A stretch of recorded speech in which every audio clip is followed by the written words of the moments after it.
And అన్న చెప్తున్నా నిజంగా ఎవరు కూడా వేరే మీకు ఫ్రీగా డైమండ్స్ వస్తాయంటే ఏ లింకుల మీద నొక్కకండి. నొక్కినా దాంట్లో మీ Facebook ID along with password ఇవ్వకండి. ఒకవేళ పాస్‌వర్డ్ ఇచ్చినా దాంట్లో 2 ఫ్యాక్టర్ అథెంటికేషన్‌ది కొట్టకండి.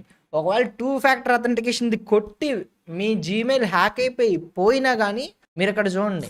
సెట్టింగ్స్ ఉన్నాయి. సెట్టింగ్స్‌లోకెళ్ళాక బేసిక్ అకౌంట్ అండ్ బేసిక్ అని ఉంటది. అక్కడే ఇక్కడ ఆప్షన్ కనబడుతుంది చూడండి. నేను నొక్కుతున్నా కదా! రికవరీ ఈమెయిల్ నాట్ బౌండ్ అని చెప్పి. అక్కడ బైండ్ అని నొక్కండి. ఇక్కడ మీకు ఏ ఈమెయిల్ అడ్రెస్ ఇవ్వాలంటే ఆ ఈమెయిల్ అడ్రెస్ ఇవ్వండి. మీ మెయిన్ ఈమెయిల్ అడ్రెస్ ఇవ్వకండి.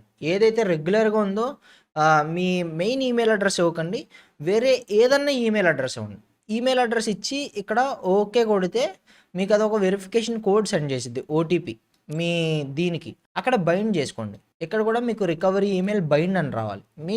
మీరు ఏదన్నా గూగుల్ అకౌంట్ అయినివ్వండి, ఫేస్‌బుక్ అకౌంట్ అయినివ్వండి, వేరే ఏదన్నా అవనండి, you can recover your account using this recovery email. So, అందరూ కూడా బైండ్ చేసుకోండి మర్చిపోకండి. మీ అకౌంట్ ఇలా హ్యాకర్ చేతిలోకి వెళ్ళిపోయినా, ఆడు మిమ్మల్ని లాగౌట్ కొట్టేసినా, వాడు రికవరీ ఈమెయిల్ అయితే అంత ఈజీగా మార్చలేడు అని నేను అనుకుంటున్నా. ఒకవేళ అది కూడా మార్చేసే ఆప్షన్ వెళ్ళిపోతే ఆడికి 24 అవర్స్ లోపల దెన్ ఇంకేం చేయలేం.